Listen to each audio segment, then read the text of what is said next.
ভগবান নিকটেও আছেন, আবার দূরেও আছেন, অর্থাৎ যিনি যে রূপ মনে করেন।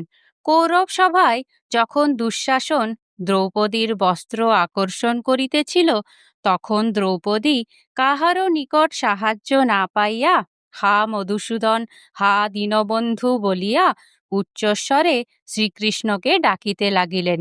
শ্রীকৃষ্ণ দ্রৌপদীর লজ্জা নিবারণ করিলেন। দ্রৌপদী শ্রীকৃষ্ণকে বলিলেন, আমি তোমাকে উচ্চস্বরে এত ডাকিলাম, তুমি কি আমার ডাক শুনিতে পাও নাই?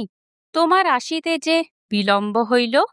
শ্রীকৃষ্ণ বলিলেন, দ্রৌপদী, আমি দূরে আছি বলিয়া তুমি আমাকে এত উচ্চস্বরে ডাকিয়াছ, তাই দূর হইতে আসিতে আমার বিলম্ব হইয়াছে। যিনি আমাকে দূরে মনে করেন, আমি যে তার নিকটে দূরেই। যিনি আমাকে তার হৃদয়ের মধ্যে মনে করেন, আমি তার হৃদয়ের মধ্যেই।